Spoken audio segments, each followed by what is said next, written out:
ಶೃಂಗನಾಥೇಶ್ವರ ಚಾನೆಲ್ಗೆ ಸ್ವಾಗತ. ಶ್ರೀ ವಿಷ್ಣು ಪುರಾಣ ಭಾಗ 1 ಪೃಥು ಚಕ್ರವರ್ತಿಯ ಚರಿತೆ. ವೈಷ್ಣವ ಭಕ್ತಿಯುಳ್ಳ ಮುನಿಗಳು ವಿಶ್ವ ಸಂರಕ್ಷಣಾರ್ಥವಾಗಿ ಆಚರಿಸಿದ ಈ ವಿಚಿತ್ರ ಯಾಗವು ಶೀಘ್ರ ಕಾಲದಲ್ಲಿಯೇ ಸಫಲವಾಯಿತು. ವೇಣುವಿನ ದಕ್ಷಿಣ ಭಾಗದ ಭುಜದಿಂದ ಸತ್ವಗುಣೋಪೇತನು ಪರಮಧರ್ಮಶೀಲನು ಅಜೇಯ ಪರಾಕ್ರಮಶಾಲಿಯಾದಂತಹ ಪೃಥು ಉದ್ಭವಿಸಿದನು. ಈ ರೀತಿ ಉದ್ಭವಿಸಿದ ಪೃಥುವಿನ ಜನನವು ಲೋಕಾನಂದಭರಿತವಾಗಿ ನಡೆಯಿತು. ಎಂದೋ ಅಂಗಮಹಾರಾಜನು ಪದವಿತ್ಯಾಗವನ್ನು ಮಾಡಿದ ನಂತರ ಮತ್ತೆ ಇಷ್ಟು ದಿನಗಳಿಗೆ ಧರ್ಮ ಸಂಸ್ಥಾಪನಕಾರನಾದ ಮಹಾರಾಜನು ಜನಿಸಿದ್ದಾನೆಂದು ದೇವತೆಗಳೆಲ್ಲರೂ ಮಹದಾನಂದಭರಿತರಾಗಿ ಹೃದಯಾರವಿಂದರಾಗಿ ಪುಷ್ಪವೃಷ್ಟಿಯನ್ನು ಸುರಿಸಿದರು.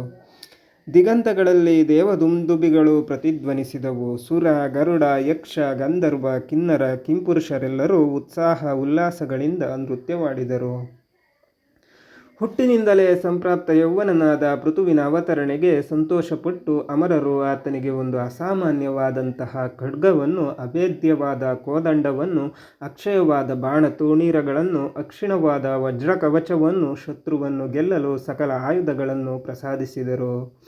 ಮಹರ್ಷಿಗಳ ಮಂತ್ರಶಕ್ತಿಯಿಂದ ಮದಿಸಲ್ಪಟ್ಟ ಶರೀರವುಳ್ಳವನಾಗಿ ವೇಣುವಿಗೆ ನಿಷಾದೋತ್ಪಾದನೆಯಿಂದಲೇ ಪಾಪಶೇಷವೆಲ್ಲ ನಾಶವಾಗಿ ಧರ್ಮಪರನಾದ ಪುತ್ರನ ಜನನದಿಂದ ಸದ್ಗತಿಯು ಪ್ರಾಪ್ತಿಯಾಯಿತು. ಮುನಿಗಳ ಅಷ್ಟೋತ್ತರ ಶತ ನದೀ ಜಲವನ್ನು, ತೀರ ಮೃತ್ತಿಕೆಯನ್ನು ತಂದು ಸುವರ್ಣ ಮಣಿಪಾತ್ರಿಕೆಗಳೊಂದಿಗೆ ಮಂತ್ರಜಲವನ್ನು ಅಭಿಷೇಕಿಸಿ ಪೃಥು ಚಕ್ರವರ್ತಿಯನ್ನು ಸಿಂಹಾಸನಾಧೀಶನನ್ನಾಗಿಸಿದರು. ಲೋಕಾನಂದಭರಿತವಾದ ಪಟ್ಟಾಭಿಷೇಕವನ್ನು ಸಾಕ್ಷಾತ್ ಶ್ರೀ ಪದ್ಮಗರ್ಭನೇ ಸಲಕ್ಷಣವಾಗಿ ನಿರ್ವಹಿಸಿ ಶ್ರೀಹರಿಯ ಚಕ್ರವನ್ನು ಆತನ ದಕ್ಷಿಣ ಕರದಲ್ಲಿಟ್ಟು ಆಶೀರ್ವದಿಸಿದನು. ಸಾಮಂತ ಮಹೀಪಾಲನ ವರ್ಗವೆಲ್ಲ ಸಾರ್ವಭೌಮನಿಗೆ ಉಚಿತ ಬಹುಮಾನಗಳನ್ನು ತಮ್ಮ ತಮ್ಮ ಶಕ್ತಿ ಮೀರಿ ಸಮರ್ಪಿಸಿದರು. ಲೋಕೋತ್ತರವಾದ ತನ್ನ ಪ್ರಾದುರ್ಭಾವವು ಸಾರ್ಥಕವಾಗುವಂತೆ ಪೃಥು ಮನುವಿನ ಮಾರ್ಗದಲ್ಲಿ ರಾಜ್ಯ ಪರಿಪಾಲನೆಯನ್ನು ಮಾಡಿ ಜನರಂಜಕವಾಗಿ ನಿರ್ವಹಿಸಿ ಧರ್ಮವನ್ನು 4 ಪಾದಗಳ ಮೇಲೆ ನಡೆಸಿದನು.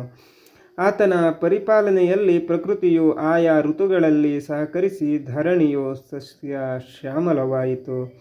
ಪಾತಕ ಕೃತ್ಯಗಳಿಂದ ತೇಜಸ್ಸನ್ನು ಕಳೆದುಕೊಂಡಿದ್ದಂತಹ ಲೋಕದಲ್ಲಿ ಮತ್ತೆ ಪ್ರಾಭವವನ್ನು ನೆಲೆಸಬೇಕೆಂದು ಪೃಥು ಚಕ್ರವರ್ತಿಯು ಪೃಥು ಪೈತಾಮಹ ಎಂಬ ಮಹಾಯಜ್ಞವನ್ನು ಸಂಕಲ್ಪಿಸಿದನು. ಅನೂಹ್ಯವಾದ ವೇದ ಮಂತ್ರಗಳನ್ನು ಉಪಾಸನೆ ಮಾಡಿ ಜೀವನ್ಮುಕ್ತಿಗಳಾದ ಋತ್ವಿಜರನ್ನು ಆಹ್ವಾನಿಸಿ ತಾನೇ ಕರ್ತನಾಗಿ ಶಾಸ್ತ್ರೋಕ್ತವಾಗಿ ಈ ಮಹಾಯಜ್ಞವನ್ನು ನಿರಾಯಾಸವಾಗಿ ಅನುಷ್ಠಾನ ಮಾಡಿದನು. ಆ ಶುಭ ಸಮಯದಲ್ಲಿ ಕ್ರತು ಹೋಮಕುಂಡದಲ್ಲಿ ಆಹುತಿಯಾಗಿ ಅರ್ಪಿಸಿದ ಸಂತಾನೋದಯ ಮಂತ್ರಗಳಿಂದ ಯಜ್ಞಕುಂಡದಿಂದ ಸೂತ, ಮಾಗಧರೆಂಬ ನಾಮಧೇಯಗಳೊಂದಿಗೆ 2 ಶಿಶುಗಳು ಉದಯಿಸಿದರು. ಈ ರೀತಿ ಜನಿಸಿದ ಆ ಶಿಶುಗಳ ದರ್ಶನೀಯವಾದ ಪ್ರಸನ್ನ ತೇಜಸ್ಸು, ನೇತ್ರಾನಂದವಾದ ರೂಪ ಸೌಂದರ್ಯಕ್ಕೆ ಮುಗ್ಧರಾದ ಮುನಿಪ್ರವರರು ಅವರಿಬ್ಬರನ್ನು ಆಶೀರ್ವದಿಸಿದರು. ವಿಶ್ವಶ್ರೇಯಸ್ಸನ್ನು ಸಂಕಲ್ಪಿಸಿ ಪೃಥುವು ನಿರ್ವಹಿಸಿದ ಮಹಾಯಜ್ಞದಲ್ಲಿ ಆವಿರ್ಭವಿಸುವ ಮಹಾವಕಾಶವು ನಿಮಗೆ ಲಭಿಸಿದೆ. ಆ ತತ್ಪುಣ್ಯದಿಂದ ಚಿರಂಜೀವಿಗಳಾಗಿ ಜೀವಿಸಿರಿ. ಪೃಥುವಿನ ಯಶೋಗಾಥೆಯನ್ನು ಗಾನ ಮಾಡಿ ಧನ್ಯರಾಗಿರಿ ಎಂದು ಪ್ರೀತಿಯ ಆದರಣೆಗಳೊಂದಿಗೆ ಆದೇಶಿಸಿದರು. ಮಹರ್ಷಿಗಳ ಆಶೀರ್ವಾದಗಳಿಂದ ಸೂತ, ಮಾಗಧರ ಸ್ತೋತ್ರ ಪಠನದಿಂದ ಯೋಗ್ಯವಾದ ಸನ್ಮಾರ್ಗದಲ್ಲಿ ಜೀವನವನ್ನು ರೂಢಿಸಿಕೊಂಡು ಪೃಥು ಚಕ್ರವರ್ತಿಯು ಪ್ರಶಂಸನೀಯವಾದ ರಾಜ್ಯಪಾಲನೆಯನ್ನು ಮಾಡಿದನು. ಅನೇಕ ಮಹಾಕ್ರತುಗಳನ್ನು ಅನುಷ್ಠಾನ ಮಾಡಿ ಅತಿಥಿಗಳಿಗೆ ಭೂರಿ ದಕ್ಷಿಣೆಗಳನ್ನು ಕೊಟ್ಟು ಸರ್ವಲೋಕಗಳಿಗೂ ಒಳಿತನ್ನುಂಟು ಮಾಡಿದನು. ಈ ರೀತಿಯಾಗಿ ಧರ್ಮಾನುಷ್ಠಾನ ನಿಷ್ಠಾಗರಿಷ್ಠನಾಗಿ ಪೃಥು ಚಕ್ರವರ್ತಿ ಸರ್ವ ಸಮಸ್ತ ಭೂಮಂಡಲವನ್ನು ಸಮರ್ಥಯುತವಾಗಿ ಪಾಲಿಸುತ್ತಿದ್ದ ದಿನಗಳಲ್ಲಿ ಒಂದು ಆಶ್ಚರ್ಯಕರವಾದ ಘಟನೆಯು ನಡೆಯಿತು. ಒಮ್ಮೆ ಆಕಸ್ಮಿಕವಾಗಿ ಪೃಥುವಿನ ಆಸ್ಥಾನಕ್ಕೆ ಶೋಕತಪ್ತ ಚಿತ್ತರಾಗಿ ಕೆಲವು ಪ್ರಜೆಗಳು ರೋದನೆಯಿಂದ ಆಲಾಪಿಸುತ್ತಾ ಬಂದರು. ಹಸಿವು, ಬಾಯಾರಿಕೆಗಳ ತೀವ್ರ ನೋವಿನಿಂದ ನರಳುತ್ತಾ ನೆಲಕ್ಕೆ ಬೀಳುವಂತಿದ್ದ ಅವರ ದೇಹಗಳು ಚರ್ಮಾಸ್ತಿಕೆಗಳು ಉಳಿದಿರುವ ಜೀವಶ್ಚವಗಳಂತೆ ಇದ್ದವು. ಅವರ ಮನಸ್ಸಿನಲ್ಲಿನ ದೈನ್ಯ ವಿಷಾದಗಳನ್ನು ಪ್ರಕಟಿಸುತ್ತಿದ್ದ ದುಃಖಾಶ್ರುಗಳನ್ನು ನೋಡಿ ಚಕ್ರವರ್ತಿಯು ವಿಲವಿಲನೆ ಒದ್ದಾಡಿದನು. ಆ ರೀತಿ ಆಶ್ರಿತರಾಗಿ ಬಂದವರು ಪ್ರಭುಗಳೊಂದಿಗೆ, ಪ್ರಭು, ಲೋಕದಲ್ಲಿ ಎಲ್ಲ ಕಡೆಗಳಲ್ಲಿಯೂ ದಾರಿದ್ರ್ಯವು ತಾಂಡವವಾಡುತ್ತಿದೆ. ನಮ್ಮ ಕಷ್ಟಗಳಿಗೆ ಮಿತಿಯೇ ಇಲ್ಲ. ಮಹಾರಾಜ, ಪ್ರಕೃತಿಯ ವಿಕೋಪಗಳು ಸಂಭವಿಸಿ ನಮ್ಮ ಬೆಳೆಗಳೆಲ್ಲವೂ ನಾಶವಾಗಿವೆ. ಭೂಮಿಯು ಎಂದೂ ನಮ್ಮ ಮೇಲೆ ಇಂತಹ ಕ್ರೌರ್ಯವನ್ನು ತೋರಿಸಲಿಲ್ಲ. ಭೂಪಾಲಕರೇ, ನಿಮ್ಮ ಪಾಲನೆಯಲ್ಲಿ ಜನರು ಸಾಯುವ ಸ್ಥಿತಿಯಲ್ಲಿದ್ದು ಆಹಾರ ನೀರಿಲ್ಲದೆ ನರಳುತ್ತಿದ್ದಾರೆ. ನೆಲದ ಮೇಲೆ ಔಷಧಿ ಗಿಡಗಳು ಬೆಳೆಯದೆ ಅನಾರೋಗ್ಯದಿಂದ ನರಳುತ್ತಿರುವ ದೀನರಿಗೆ ಔಷಧಿಗಳು ಸಹ ಲಭಿಸುತ್ತಿಲ್ಲ. ಭೂಪತಿ, ಧನಧಾನ್ಯಗಳಿಲ್ಲ. ಬರಪೀಡನೆಯು ಪ್ರಾಣಾಂತಕವಾಗಿ ವ್ಯಾಪಿಸುತ್ತಿದೆ. ತಿನ್ನಲು ಆಹಾರವಿಲ್ಲ. ಹಸಿವು ನಮ್ಮನ್ನು ದಹಿಸುತ್ತಿದೆ. ನಮಗೆ ನಿಮ್ಮನ್ನು ಆಶ್ರಯಿಸುವುದಕ್ಕಿಂತಲೂ ಬೇರೆ ದಾರಿ ಇಲ್ಲ. ಶರಣಾರ್ಥಿಗಳಾಗಿ ನಾವು ನಿಮ್ಮ ಸನ್ನಿಧಿಗೆ ಬಂದಿದ್ದೇವೆ ಎಂಬುದಾಗಿ ಅವರು ಹಲವು ರೀತಿಯಲ್ಲಿ ವಿಜ್ಞಾಪಿಸಿಕೊಂಡಿದ್ದಕ್ಕಾಗಿ ಪೃಥು ಚಕ್ರವರ್ತಿಯ ಹೃದಯವು ಕರಗಿ ಅಂತಹ ಧೀರೋದಾತ್ತನಿಗೆ ಕಣ್ಣೀರು ಸುರಿಯಿತು.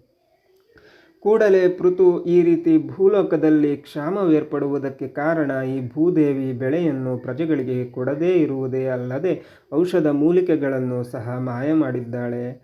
ನನ್ನ ಆಳ್ವಿಕೆಯಲ್ಲಿ ಪ್ರಜೆಗಳನ್ನು ಕ್ಷೋಭೆಪಡಿಸಿದ ಭೂದೇವಿಯನ್ನು ಸಂಹರಿಸಿ ಹಿಂದೆ ಆಕೆಯ ಅಧಿಕಾರವನ್ನು ಮುಗಿಸುತ್ತೇನೆ ಎಂದು ಗರ್ಜಿಸಿ ಪೃಥು ದಿವ್ಯ ಧನಸ್ಸನ್ನು ಗ್ರಹಿಸಿ ಬಾಣವನ್ನು ಸಂಧಿಸಿ ಬಿಡಲು ಸಿದ್ಧನಾದನು. ತನ್ನನ್ನು ಸಂಹರಿಸುವುದಕ್ಕಾಗಿ ಧರ್ಮಾವೇಶದೊಂದಿಗೆ ವೈರಭಾವವನ್ನು ತಾಳಿ ದುರ್ನಿರೀಕ್ಷನಾಗಿ ನಿಂತ ಪೃಥು ಚಕ್ರವರ್ತಿಯ ಬಾಣ ಪ್ರಯೋಗಕ್ಕೆ ಭಯಪಟ್ಟು ಭೂದೇವಿಯು ಗೋವಿನ ರೂಪವನ್ನು ತಾಳಿ ಬ್ರಹ್ಮಲೋಕಕ್ಕೆ ಹೊರಟಳು. ಪೃಥು ಆಕೆಯ ಮಾಯಾವೇಶವನ್ನು ಗುರ್ತಿಸಿ ಕ್ರೋಧಾಗ್ನಿಯಾಗಿ ದಿವ್ಯ ವೇಗದೊಂದಿಗೆ ಗೋಸ್ವರೂಪಧಾರಿಣಿಯಾದ ಭೂದೇವಿಯನ್ನು ಹಿಂಬಾಲಿಸಿಕೊಂಡು ಹೋದನು. ಭೂದೇವಿಯು ಆತನನ್ನು ಪ್ರಸನ್ನಪಡಿಸಿಕೊಳ್ಳಬೇಕೆಂದು ಹಲವು ರೀತಿಯಲ್ಲಿ ಪ್ರಯತ್ನಿಸಿ, ಭೂದೇವಿ, ನರನಾಥ, ನಿನ್ನ ಕೋಪಾಗ್ನಿಯನ್ನು ತ್ಯಜಿಸಿ ಸಮಚಿತ್ತದೊಂದಿಗೆ ಆಲೋಚಿಸು. ನಾನು ನಿನಗೇನು ಅಪಕಾರವನ್ನು ಮಾಡಿದ್ದೇನೆಂದು ನನ್ನ ಮೇಲೆ ಈ ರೀತಿಯಾಗಿ ಕೋಪಿಸಿಕೊಂಡಿದ್ದೀಯಾ ಎಂದಳು. ಪೃಥು, ಇದಕ್ಕಿಂತಲೂ ಬೇರೇನು ಅಪಚಾರ ಮಾಡಬೇಕು? ಭೂಮಿಯ ಮೇಲೆ ಸಸ್ಯ ಶ್ಯಾಮಲಗಳ ಉತ್ಪತ್ತಿ ಇಲ್ಲದೆ ನನ್ನ ಪ್ರಜೆಗಳು ಹಸಿವಿನಿಂದ ಸಾಯುತ್ತಿದ್ದಾರೆ. ನಿರ್ದಯಳಾಗಿ ನನ್ನವರು ಕ್ಷೀಣಿಸುವಂತೆ ಮಾಡಿದ ನಿನ್ನನ್ನು ಕರುಣಿಸಬಾರದು ಎಂದನು.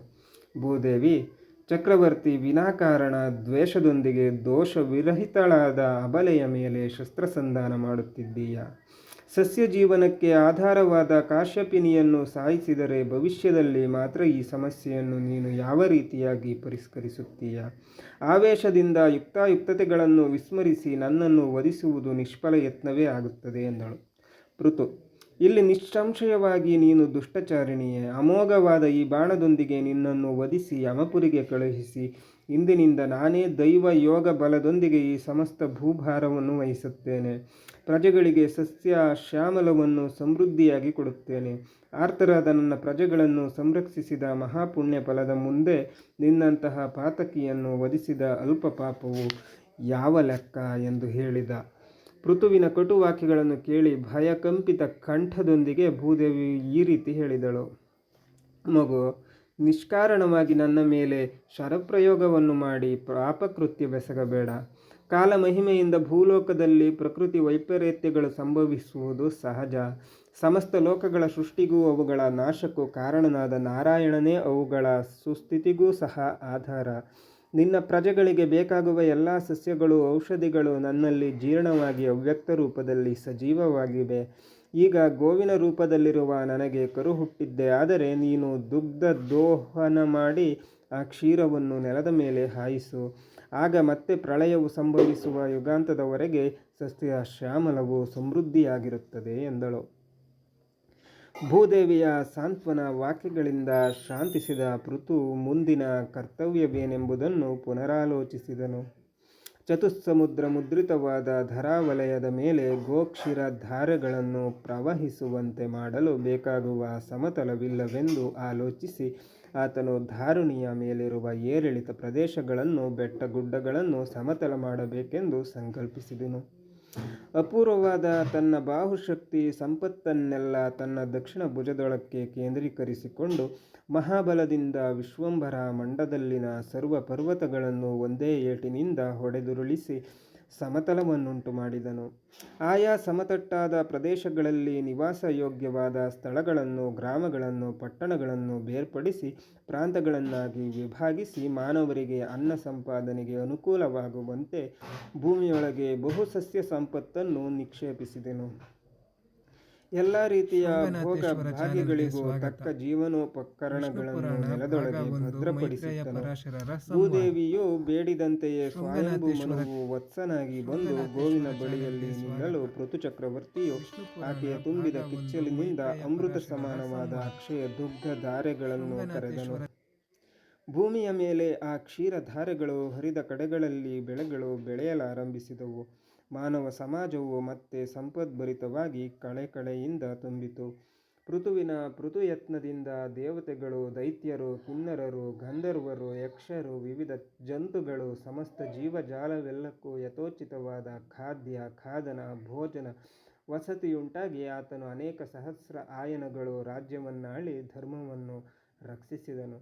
ಪೃಥುವಿನ ಕರುಣೆಯಿಂದ ನಾಶವಾಗದೆ ಉಳಿದ ಭೂದೇವಿಗೆ ಆತನ ಹೆಸರಿನಲ್ಲಿ ಪೃಥ್ವಿ ಎಂಬ ನಾಮವು ಸಿದ್ಧಿಸಿತು. ತ್ರಿಲೋಕಗಳಿಗೂ ಅನ್ನದಾತನಾದ ಪೃಥುಚಕ್ರವರ್ತಿಯ ಪವಿತ್ರ ಚರಿತೆಯನ್ನು ಕೇಳಿದ ಭಾಗ್ಯಶಾಲಿಗಳಿಗೆ ಸಂಚಿತ ಕರ್ಮದೋಷಗಳು ಕಳೆದು ಹೋಗಿ ಭವ್ಯವಾದ ಸುಖಸ್ಥಿತಿಯುಂಟಾಗುತ್ತದೆ. ಅವರಿಗೆ ಪರಾತ್ಪರನಾದ ಶ್ರೀಮನ್ನಾರಾಯಣನು ಅಶ್ವಮೇಧ ಯಾಗವನ್ನು ಮಾಡಿದ ಮಹಾಪುಣ್ಯ ಫಲವನ್ನು ಪ್ರಸಾದಿಸುತ್ತಾನೆ ಎಂದು ಪರಾಶರರು ಮೈತ್ರೇಯಿ ಮುನಿಗಳೊಂದಿಗೆ ಹೇಳಿದರು. ಶ್ರೀ ವಿಷ್ಣು ಪುರಾಣ ಭಾಗ 1. ನಾಳೆ ಪ್ರಚೇತಸರ ತಪೋದೀಕ್ಷೆ ಮುಂದುವರೆಯುವುದು.